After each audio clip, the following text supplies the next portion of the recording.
আসসালামাইকুম গাইস, আপনারা সবাই কেমন আছেন? আশা করি ভালো আছেন। যে যেখানে আছেন সুস্থ আছেন। আল্লাহ তাআলার অশেষ রহমতে আমরা ভালো আছি। তো প্রতিদিনের মতো আবারও নিয়ে আসলাম নতুন একটি ব্লগে। তো দেখতে পাচ্ছেন আমি হলো অনেক দিন পর কিন্তু এখানে বসে আছি। তো কথা বলতেছি আর এদিকে মেহেরুন আইসালো ডিস্টার্ব করে দিল, আমার মোবাইলটা নিয়ে টান দিয়ে গেল গা। এই যে হলো মেহেরুন, অনেকদিন পর হলো ক্যামেরার সামনে এইখানে বৈশা মেহেরুন চলে যাচ্ছে। মেহেরুন কোথায় যাবে এখন বলো, কোথায় যাবে? মইনুর যাবে এখন ঘুরতে। তো রোজার মাসে কিন্তু এখানে দাঁড়ায় ভিডিও করা হয়েছে, তাই না? তো এখানে খাড়ায় এখন ভিডিও করা হয় না। তো দেখেন আজকে কি রান্না বাড়া করলাম, বোন জামাই কি বাজার থেকে আনলো, অবশ্যই দেখলে ভালো লাগবে। হ্যাঁ, নাচে আর একটা বেটা নেটে বেছে জয়পাড়া দেখছি বেটা নাচেন না না এমনিতে আমার ব্যস্ত হয়। আজকে হলো আমরা চানাচুর মাখা খাচ্ছি, চানাচুর না সরি চানাচুর দাম মুড়ি মাখা, হেভি টেস্ট হবে। তো আমাদের সোয়া, রিফাত, মেহেদি, সোয়ার আব্বু সবাই মিলে, মেহেরুন বাদে, মেহেরুন হলো লাইনের পানি খাচ্ছে। মেহেরুন তুমি কি খাচ্ছ?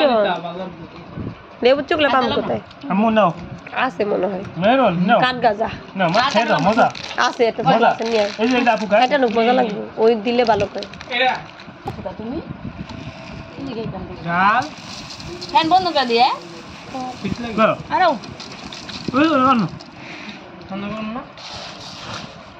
তো এখন হলো মুড়ি মাখা চলতেছে। হ্যাঁ বলো। চানাচুর মাখা শেষ হয়ে গেছে, মুড়ি মাখা চলতেছে। সোয়ার কাছে কি ফেভারিট মুড়ি মাখা? অনেক মজা লাগে, খাও তাহলে। শসা হলে ভালো হতো না সোয়া? তুমি আগে করতে না, তাহলে শসা নিয়ে যেতাম।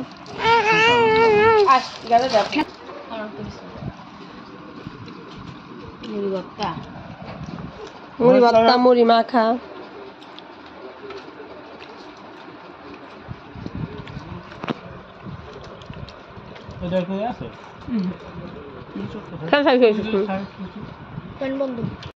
হলো সকালবেলা বসা ভাত রান্না করছি,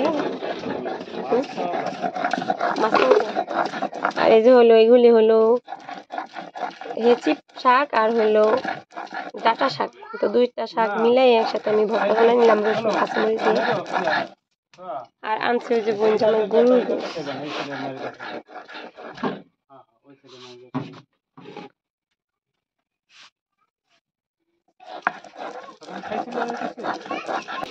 তো এই যে হলো শাক ভর্তা বানানো হয়ে গেছে। এদিকে আমি কলমি শাকটা ধুয়ে নিচ্ছি, আর এই যে হলো গরুর গোশ, আর এই যে ডাল সিদ্ধ করতেছি।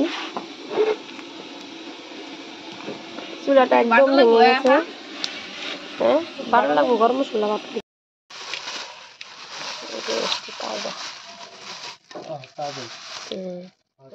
ভালোই আছে,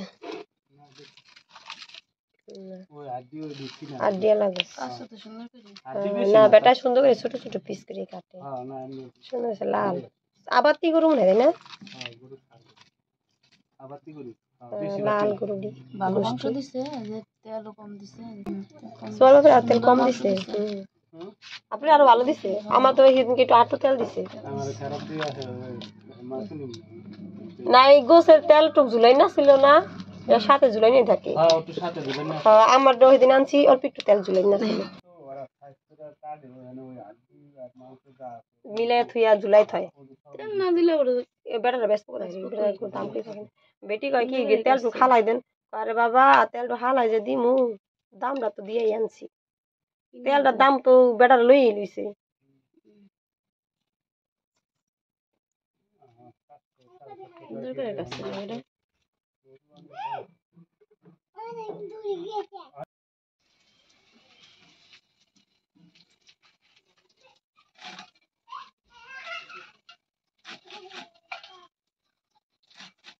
লম্বা লম্বা শাক, তার জন্য একটু কাইটে নিতেছি ছোট করে, ছোট নড়া নড়া ভাজি করবো। তো নড়া ভাজিটা কিন্তু বেশি মজা লাগে।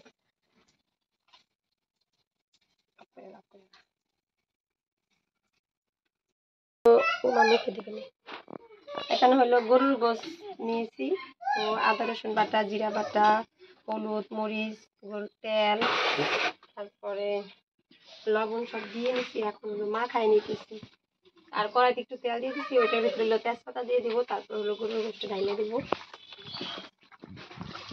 মাখাইনি, কিছুক্ষণ সময় মাখায় রাখলে কিন্তু গোশটার স্বাদ অন্যরকম হয়।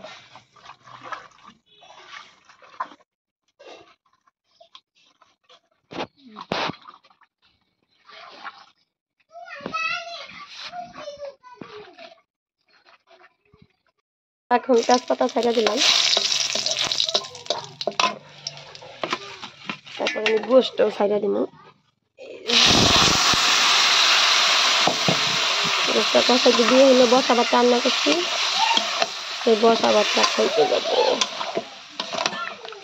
খেতে যাব বা খাইতে যাব। আঞ্চলিক ভাষায় আমরা সবসময় যেটা বলি ওটাই কিন্তু ক্যামেরায় আইসা পড়ে।